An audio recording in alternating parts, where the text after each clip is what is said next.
कैसे हैं आप सभी। उम्मीद करता हूँ आप सभी स्वस्थ होंगे।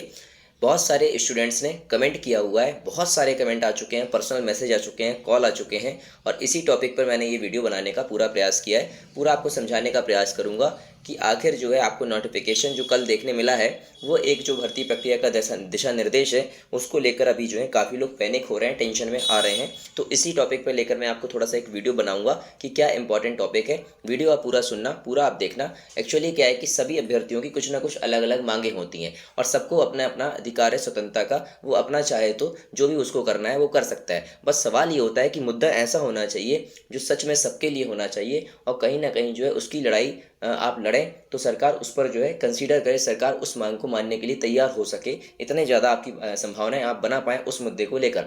ऐसे मुद्दे नहीं होना चाहिए जो आपका पर्सनल हो, जो आपकी चीज़ों को देखने मिले, जिसमें हाँ सबके हक और अधिकार अगर यहाँ पास जो है हनन होते दिख रहे हैं या फिर कुछ ऐसा डिसीजन आ गया है सरकार की तरफ से या दिशा निर्देश में जो पहले लिखा था उसमें अल्टी पल्टी की गई है, तो फिर आप जो है उसमें सवाल खड़ा कर सकते हैं। जैसे कि अभी जो है सबसे ज़्यादा जिसमें कमेंट किया गया है आयु सीमा को लेकर, वो अभ्यर्थी परेशान हैं जिनकी जो है एज 21 नहीं हुई है। इसको लेकर जो है सबसे ज़्यादा कमेंट किए गए हैं। तो इसको जो है मैं आपको बताता हूँ कि इसमें क्या है एक्चुअली इसकी सच्चाई। कल आपने जो दिशा निर्देश देखा, ये जो आपका पीडीएफ आया, इसमें दिया हुआ है कि आपकी न्यूनतम एज जो है 21 वर्ष रखी गई है। इसको लेकर जो है सबका यहाँ पास टेंशन बढ़ा हुआ है, सबको यहाँ पास चिंता है जो विद्यार्थी 12th प्लस डीएलएड वाले हैं, डीएड वाले हैं। ठीक है, अब यहाँ पास देखिएगा क्योंकि आजकल जो है 16 साल में ही 12वीं हो जाती है और 18 साल में ही डीएड हो जाता है, तो सब लोग यहाँ इंक्लूड थे 21 वर्ष। और जब नोटिफिकेशन जारी हुआ था 2020 में, तो आपको ध्यान होगा कि इन लोगों ने बोला था कि 18 वर्ष वाले भी जो हैं अप्लाई कर सकते हैं। लेकिन आपने ये शब्द पढ़ा होगा कि 18 वर्ष वाले भी क्या कर सकते हैं, अप्लाई कर सकते हैं। लेकिन उसमें यह भी है कि जब ज्वाइनिंग का समय आएगा, एक पॉइंट बता रहा हूँ आपको, सारी चीज़ें क्लियर हैं जितना नोटिफिकेशन को समझ पाए हैं और जितना इस नोटिफिकेशन को समझे हैं। क्योंकि देखिए वो जो आपकी थी वो पात्रता परीक्षा का नोटिफिकेशन था। ठीक है, अब इसको आप समझिएगा, अब इसको लोग समझना नहीं चाहते हैं। ठीक है, ये एक पात्रता परीक्षा का नोटिफिकेशन था 2020 वाला। जो अभी 22 में आएगा ये नियोजन प्रक्रिया का होगा, मतलब ये भर्ती प्रक्रिया का नोटिफिकेशन होगा। दोनों शब्दों में हेर फेर है। ठीक है, दोनों शब्दों में हेरफेर का मतलब ये है कि इसमें अंतर है। ठीक है, तो एक भर्ती नोटिफिकेशन कहलाता है, एक पात्रता कहलाता है। तो जब आपका उस टाइम था तो उसमें 18 वर्ष वाले भी इसमें पात्र हो सकते हैं, मतलब फॉर्म भर सकते हैं। लेकिन वो भर्ती प्रक्रिया में जो भी नोटिफिकेशन आएगा उसके लिए वैलिड है, ये दावा अभी नहीं हो सकता। लेकिन जब नोटिफिकेशन आया था 18 वर्ष वाला, तो बिल्कुल ये बात सही है कि जब 18 वर्ष था तो क्या हमारी जो एज है, जो हमने नंबर लाए हैं, क्या हम इसके लिए पात्र होंगे या फिर नहीं होंगे। तो इसके लिए आपको टेंशन लेने की आवश्यकता नहीं है। 21 वर्ष इन्होंने ज़रूर कहा है, लेकिन अभी जो है इसमें ना आयोग के इसमें साइन हुए हैं और ना ही इसमें जो दिशा निर्देश है इसमें कोई डेट दी गई है। तो अभी आप कह सकते हैं कि इस पर जो है फाइनल टच आना अभी बाकी है। तो आप लोगों को अगर ऐसा लगता है कि आप लोग 21 साल के जो भी स्टूडेंट्स नहीं हुए हैं, तो आप डीपीआई जाकर और ट्राइबल जाकर आप लोग जो है अपना ज्ञापन सौंप सकते हैं और उनको अवगत करा सकते हैं कि सर 2018 में तो ऐसी ऐसी बात थी, लेकिन ये वाला जो है आपने 21 वर्ष क्यों कर दिया।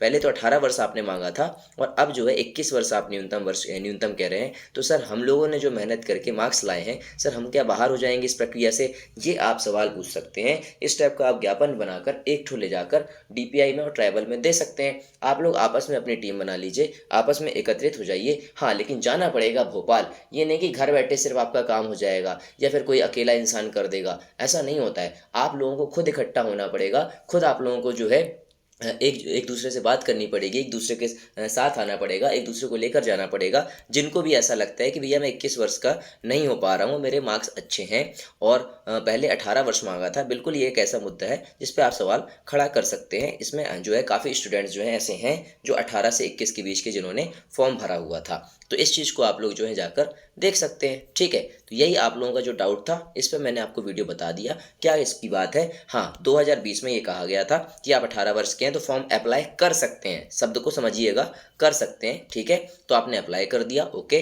अब 2022 का जो भर्ती नोटिफिकेशन है इसमें ये बोला गया कि न्यूनतम 21 वर्ष, क्योंकि उस टाइम भी यही होता है कि जब भी आपकी ज्वाइनिंग होगी उस टाइम आप 21 वर्ष की हों, या फिर जैसे डॉक्यूमेंट्स अपलोड की बात की जाती है उसमें भी देखिए, लेकिन डॉक्यूमेंट जो अपलोड होता था उसमें भी कुछ ना कुछ रियायत दी गई थी 2013 में। इसी प्रकार से आपको हो सकता है एज का क्राइटेरिया भी ये जो है आपका कैलकुलेशन जो है बढ़ा दें, क्योंकि अभी जो एज का क्राइटेरिया रहेगा वो रहेगा कितना, 1/01/2022। तो सब चाहते हैं कि 01/01/2023 कर दिया जाए। इसके लिए आपको मेहनत करनी पड़ेगी, आपको जाना पड़ेगा, अपनी समस्याएं बतानी पड़ेगी। इसका उपाय यही है कि जब तक आप अवगत नहीं कराएंगे विभागों को, जब तक आपका सॉल्यूशन कैसे निकलेगा, तो आपको इस पे जो है ये कार्य तो करना ही पड़ेगा। तो पहले टीम बनाइए, फिर आप अपना जाकर वहाँ पर ज्ञापन सौंप सकते हैं। फिर जब भी ये नोटिफिकेशन आएगा और जल्द से जल्द ये काम आपको करना पड़ेगा।